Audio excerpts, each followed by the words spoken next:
for Chesterfield. Chesterfield, low in nicotine, highest in quality, best for you. Chesterfield brings you Dragnet.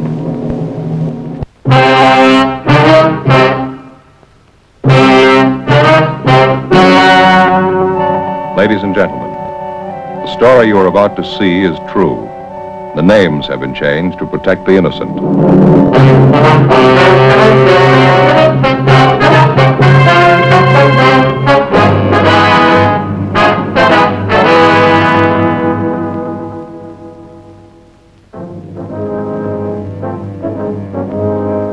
It was Tuesday, March 6th. We were working the day watch out of robbery division. My partner's Frank Smith. The boss is Captain Didion. My name's Friday. We just rounded up a vicious gang of thieves. The heavy man was still at large. We had to find him.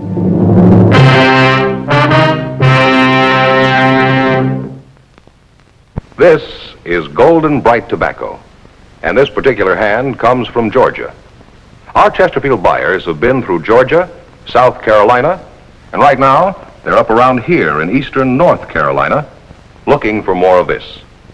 They're buying it for Chesterfield because it's low in nicotine, highest in quality.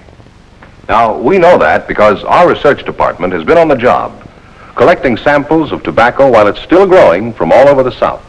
So they know, even before auction time, just what kind of tobacco they want for Chesterfield and where to find it. Tobacco that's low in nicotine, highest in quality. That's what our research department looks for in tobacco. That's what you should look for in your cigarette. Chesterfield. Low in nicotine, highest in quality, best for you.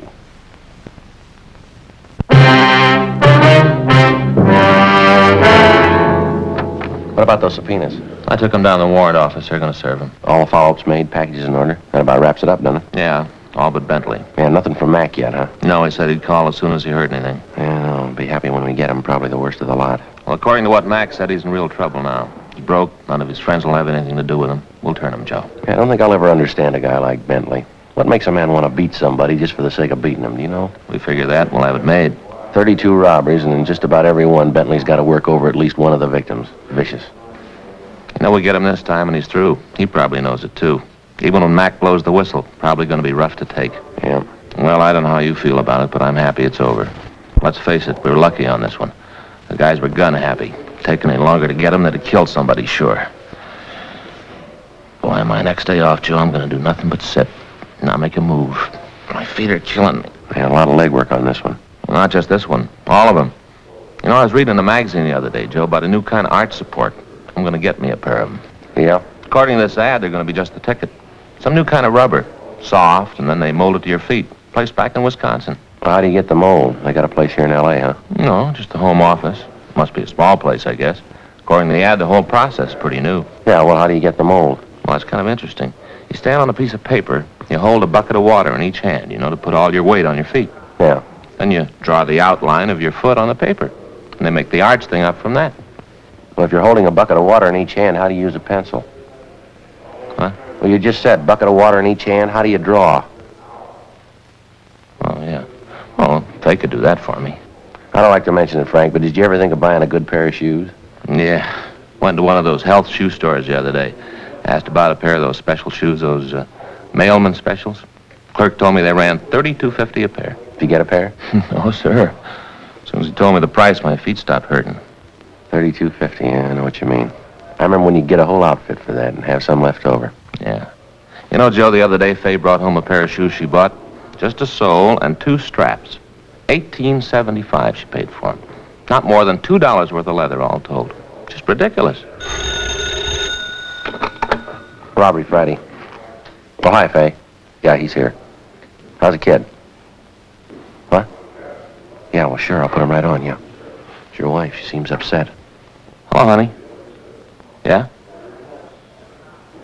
Yeah, I can, but what's up? Why can't you tell me now? Oh. Why not? All right, honey. Yeah, I'll be right there. Don't worry. Okay, bye. The matter, something wrong? I don't know. Faye wants me to come right home. Says something's going on. Well, couldn't she tell you about it on the phone? No. Said something about the phone being tapped.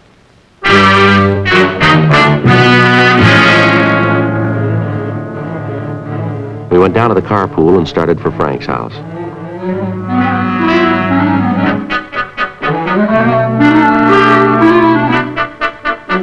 For the past 3 months, we'd been working on a case involving a gang that had been operating in the city. During that time, they'd committed 32 armed robberies, and in most instances, they'd beaten their victims for no apparent reason. Their ruthless attitude was the most outstanding single point of their M.O. We'd successfully rounded up all members of the gang, with one exception, Leroy Bentley, alias the Bull.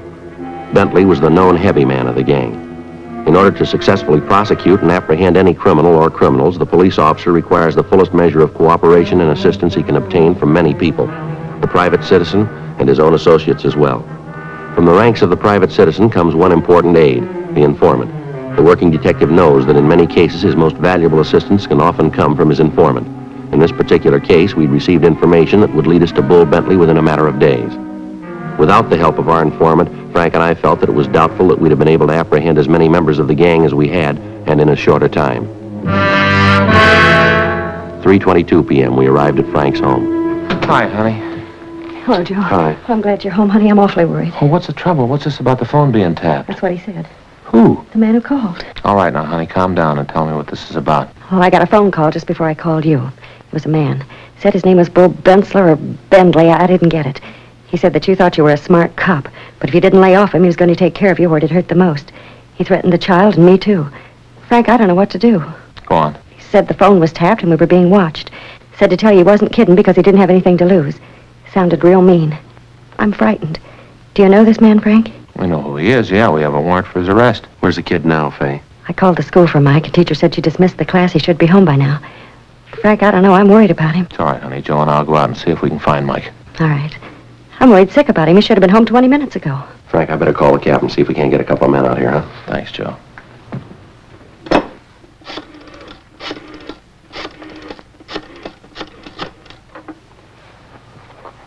Two 511, please. Yeah, that's right, robbery. Hi, Glenn, this is Joe Friday. Skipper around? Right, thank you. Hi, Skipper, this is Friday. We're out at Frank's house. Yeah. Well, Bull Bentley called Smith's wife, threatened her and the kid if he didn't lay off. Yeah, that's right. Well, could you send a couple of men out to stand by? Well, Mike isn't home from school yet. Yeah, well, that's their little boy. Sit down, honey. Yeah, well, Frank and I are going out to look for him now. Yeah, Bull said he was watching the house. Who? Yeah, swell, that'll be fine. Thanks, Skipper. Right, we'll check in as soon as we find the boy. Right, bye. O'Donnell and Stewart will be out. Now, Faye, you watch for him. They'll park the car down the street and walk up. You let them in, huh? All right, Joe. What about it, Frank? You going to lay off this guy? You want me to? Find little Mike. Okay, honey. We'll find him. I'll lock the door. Don't open it for anyone except O'Donnell and Stewart when they get here. You know O'Donnell. All right, dear. And don't worry. We'll find him. Yeah. And let's go. Bye, Faye. Don't worry.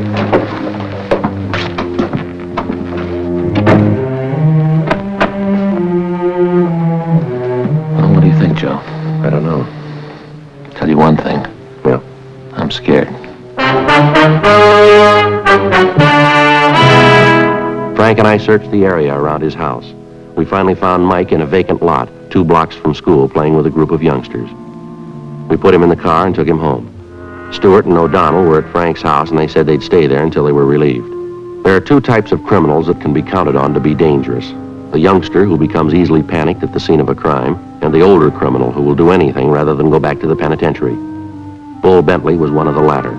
We knew that Bentley was capable of carrying out his threat. His record was one of armed robbery, vicious beatings, kidnapping, and at the time he was wanted for murder in the state of Colorado. The average criminal will blame anybody but himself for his predicament, usually the police officer, and this was so in Bentley's case. He apparently thought that by getting us off his trail he could go free. 4:36 p.m. Frank and I checked back into the office. Smith, Friday? Find the boy? Yeah, Skipper, out playing in the neighborhood with some of the kids. All right, now what's this all about? Well, you know that bunch we just cleaned up? Yeah? Well, Bull Bentley called Frank's wife and told her that if Frank didn't lay off, he was going to get to him through his family. What do you plan to do? Well, no choice. Get him before he can do anything. Frank? Yes, Skipper. You'd like to be taken off this assignment? No, sir. Now it's a personal matter. It's up to you. We'll see your house is covered when you're not home. You keeping the boy home from school? Yeah, until this thing's over. You got any ideas where you can pick Bentley up? Well, we've covered all the places he's known to hang out. Want any help? Not right now. Just gotta find him. Fast. You know he's in town. Figure he's going to stay here? We don't think he's got much choice, Skipper. Figure he's broke. He's hot. None of his friends will take a chance putting him up. He's gonna need money. Cover the bus depots, train depots, alert the airport detail. Better get a couple of 100 mugs printed up on him, distribute them to the beat men and radio cars. Contact Captain Hamilton, Intelligence. He might be able to come up with something. Our informant said he could turn Bentley for us in a week. A week's a long time, Joe. Yeah. He covered all his hangouts? Yeah, all of them. Nobody's seen him in a couple of days. Just seemed to drop out of sight. Big town. Never know how big it is till you start looking for one man. Yeah. Want to get in touch with the boys in the press room. Give them the story. See if they'll carry Bull's picture. See Jack Ricketts. He'll put the picture on suspects wanted. Yeah, we'll get started on it right now. You got a silent number, haven't you? Yeah, it's unlisted. How'd Bentley get it? Had to come from somewhere. Joe and I were talking about that, Skipper. You know pretty much who we give the numbers out to. About the only one we can figure that'd be in a position to give it to Bentley is Harry McLeod. Your informant? Yeah. How long since you heard from your boy, this McLeod? A couple of days. Figure maybe he'd cross you, throw in with Bentley? Well, yeah, that's possible. I don't think so, though. He's leveled with us so far. Number had to come from someplace. Yeah, sure makes it look like McLeod. I don't think Mac could give the number away on his own, Skipper. Bull can be pretty persuasive. Yeah. We got 32 people to prove it.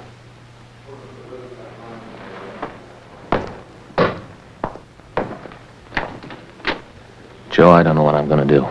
Well, don't worry. We'll get him. I mean this two-bit thief Colin Fay. We'll try to take it easy. I know how you feel. Now, why me, Joe? Bull Bentley's brushed up against 100 different cops in his day. Why me? Well, law of averages, I guess. You were handy. I just knew what to do. Well, now, look, Frank, the skipper gave you a choice. If you'd like to go home, nobody'd blame you. You don't know what it is, Joe. You don't have a family. Something like this can split you right up the middle. Half of you wants to be on the job. The other half is pulling you toward home. Joe, if that cheap punk steps on my front porch, I'm going to lean on him. Hard. Well, look, Frank, this isn't getting us anyplace. Let's get over to the photo lab and get this thing moving, huh? If I could just figure it out, Joe. 4,000 guys in this department, and Bentley has to pick me. Why me? All right, Frank. I could try to spell it for you 100 ways, and we still wouldn't come out with any kind of a total. I know what you must be going through, and I'm sorry it has to be you. I'm sorry it has to be any cop. You're right about me not having a family, but it's squeezing me just as hard as it is you. Now, you and I both knew when we filled out those application blanks what we were taking on. It's the job, Frank. Maybe I never told you this before. Maybe you've been through this, too. I don't know. There isn't a day goes by that I'm on the job that I don't run into something that breaks my heart. Why did Ed Wilson have to get shot down when he and his partner tried to take that guy out of that rooming house over on 8th Street the other day? Why did Olson and his partner have to end up in the P&F ward last week? Why do you have to run the gamut of every human emotion and every class of people on Earth? Poor to rich, it's all the same. Somebody picks up a gun to knock over the corner gas station. Everything hangs in the balance. The minute that thief slips a cartridge into his gun, the gas station attendant, his family, his kids, every relative he's got slides right onto the short end. You know, everybody seems to think that wherever crime is concerned, they never get any closer to it in the front page of their morning paper. For every attempted crime, God only knows how many innocent people are thrown into the balance, even before the crime has been committed. That's the way it is, Frank. I'm not trying to tell you anything you don't know. But the minute you passed that exam, you had to make book that something like this could contaminate you just as surely as if you weren't a cop. It's almost a legacy. Nobody's found a vaccine for crime. Nobody's immune. And it's worse with you and me because we know better than to think we can't be touched. We know we can. We invite it every time we roll on a call, every time we pick somebody up, every time a guy gets out of line. It's the job, Frank.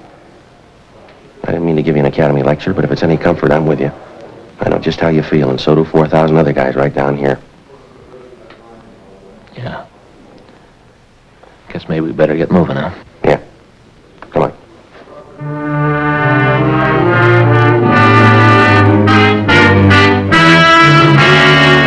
We took the mug of Bentley to the photo lab and asked them to run off 200 copies. We checked with the reporters in the press room, and they promised full cooperation. Jack Ricketts told us he'd put the picture on the air the next day.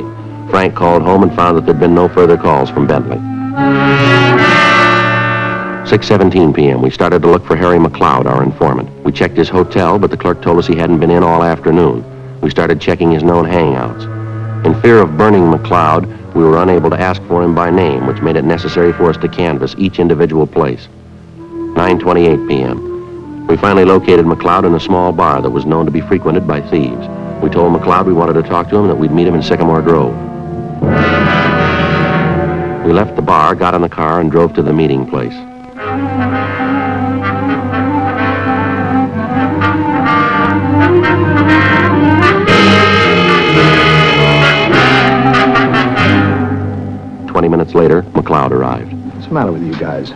told you I'd get in touch with you, and I had something for you. You're trying to get me burned? All right, now take it easy, Mac. Sit down. Couple things we want to know, Mac. I'm on your side. You know that. I've always leveled with you guys, haven't I? Yeah. Then what's this bit? You walk into that joint, you know what goes on in there, and you pull me out. Good chance somebody could have seen you now. Yeah, we know, Mac. Have you seen Bentley? No, I told you I'd let you know when I turned him. Now, don't snow us, Mac. This is important. Have you seen him? If I saw him, I'd have called you. You know that, don't you? I'd have called you guys. I told you once I'd finger him for you. I haven't called. I haven't seen him. It's that simple. What's the big rush about getting Bentley anyway? He ain't going no place. All right, now look, Mac. We got a personal interest in this thing. It isn't just robbery. Bull's been calling Frank's wife. Says he was going to kill her and his kid. You know he'd do it. Now, how about it? I didn't know it was like that. Bull's mean enough to do it, too. Well, that's how it is. Now, I'm going to ask you once more. Have you seen him? Yeah. When? Day before yesterday, Sunday morning. Saw him down at Marty's. How come you didn't call us? I couldn't. Honest, I couldn't. He came in and asked for some dough. I told him I didn't have any. I tried to stall him till I could get to a phone. Yeah. It didn't work. He wouldn't wait. Got mad when I couldn't help him out. Did he say anything about a meet? Well, just said he'd get in touch with me. Mm-hmm. He was real sore when I couldn't let him have any dough. But I told him, I said, look, Bull, you know I want to help you, but I just haven't got it. That's what I said. Yeah. I wasn't kidding either. Things have been pretty rough.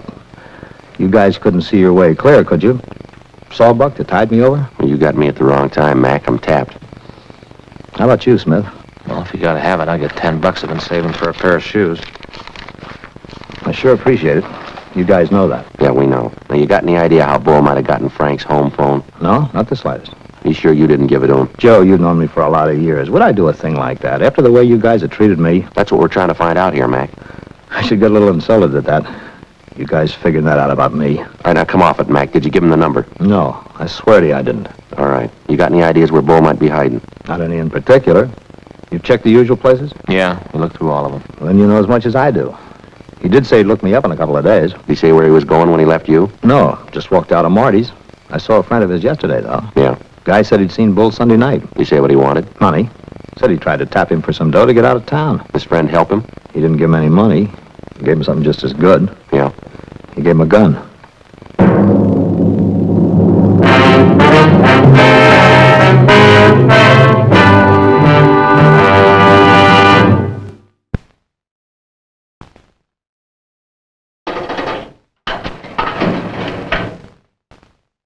Smokers by the thousands are now changing to Chesterfield, the only cigarette ever to give you one, proof of low nicotine, highest quality.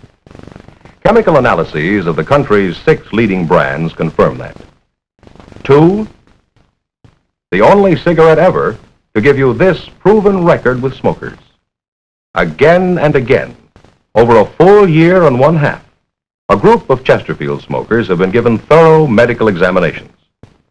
The doctor's reports are a matter of record. No adverse effects to the nose, throat, and sinuses from smoking Chesterfield.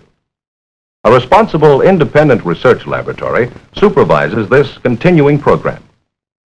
Chesterfield, the only cigarette ever with a record like this. Chesterfield, best for you.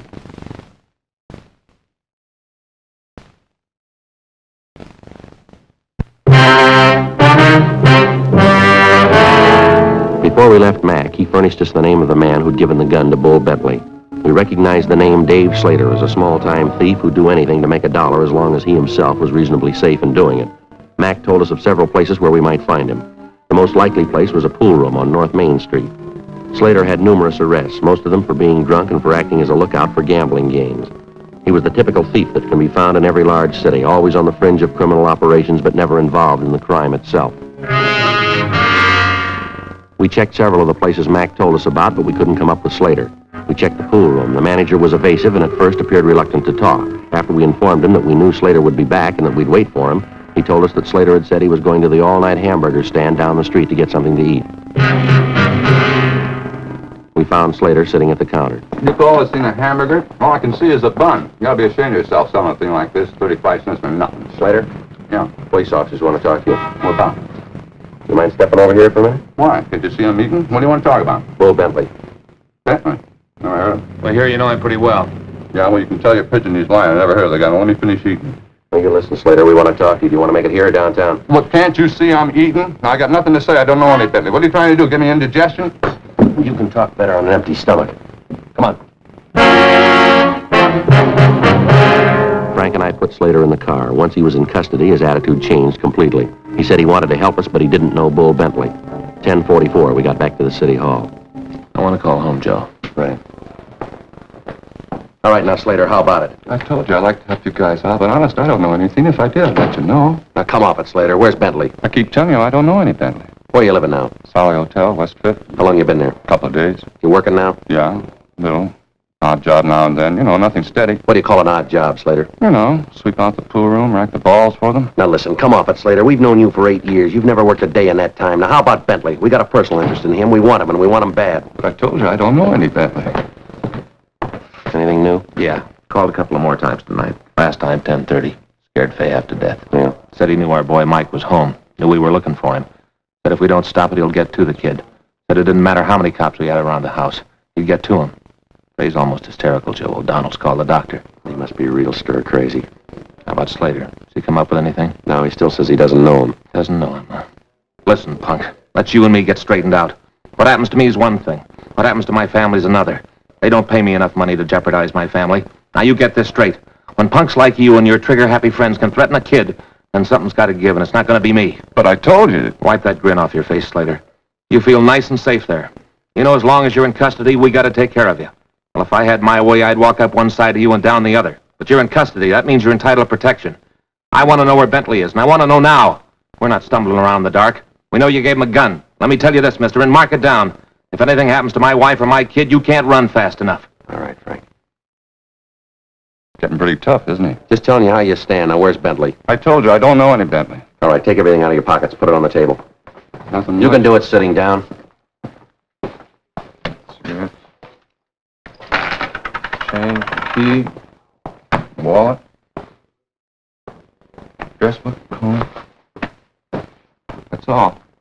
I told you that's all. Don't push your luck, Slater. He's clean. How much money you got in the wallet? Don't know. Double sawbuck, maybe? That's a real funny thing. You punks never work, but you always got money, haven't you? All right, take it out and count it, Slater. What's that going to prove? Take it out and count it. All right.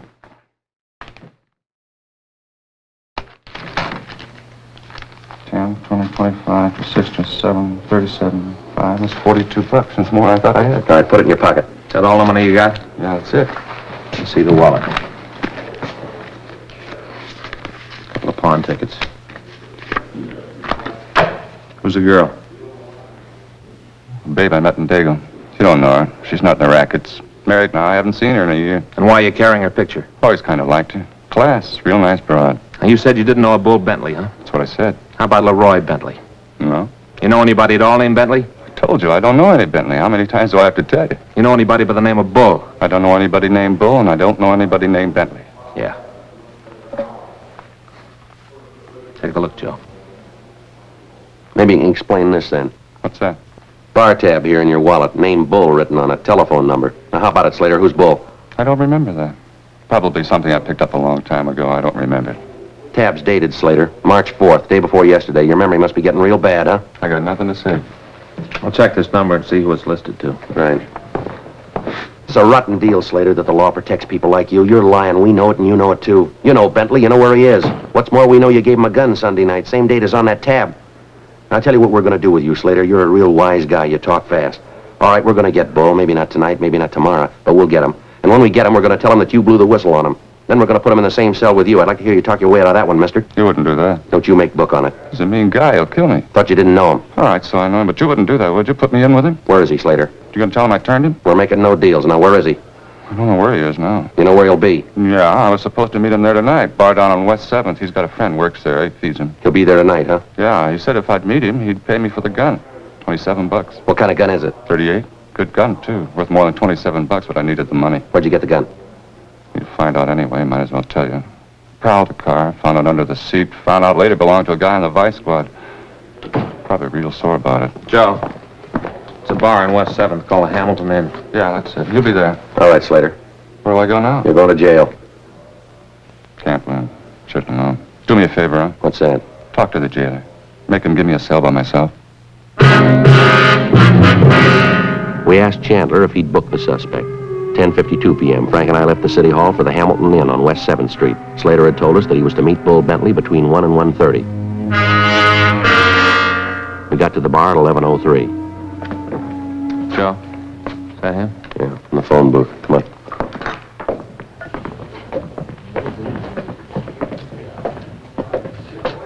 Yeah. Now get this. I'm through playing around. I told you and you wouldn't listen. You tell your old man to call this thing off or I guarantee your kid won't live through the night. Now tell him that, will you? Come on out of there, Bentley. Come on, hang it up. Yeah? We want to talk to you. Sure.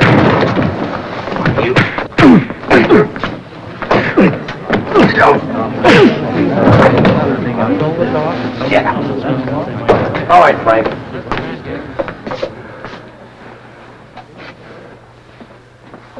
Who told you? Who blew the whistle? It was that bum McLeod. It was him. He was the only one that knew. Is he the one to give you my phone number? Yeah, he runs the U and cops out. I should have known better. I gave him $20 for it. Yeah, well, that figures. What do you mean? We gave him 10 not to.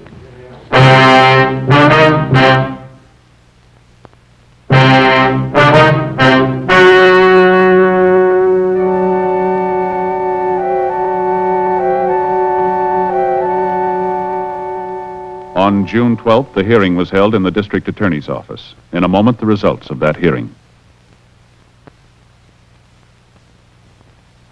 I only need 7 seconds to tell you why you should be smoking Chesterfields. Chesterfield is low in nicotine, highest in quality, best for you. I'd like you to try them. Regular or king size, Chesterfield.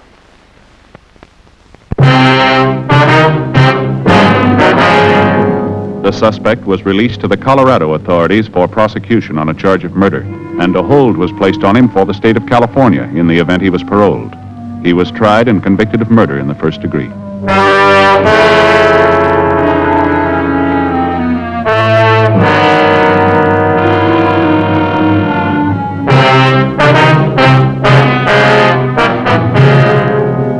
Although David Slater was guilty of aiding and abetting a felony, a complaint could not be issued due to the fact that it could not be proved that Slater knew Bentley was an ex-convict when he gave him the gun.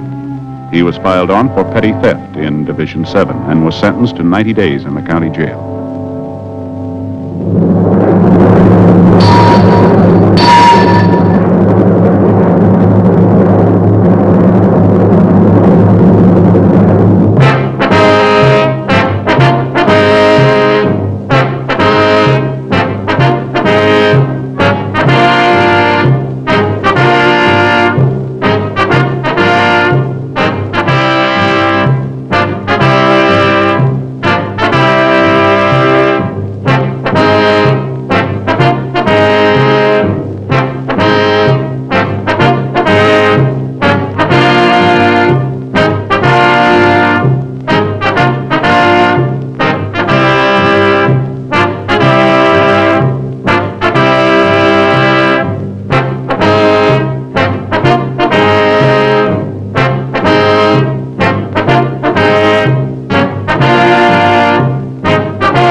Have you tried new cork-tipped Fatima? It's the smooth smoke. Here's why.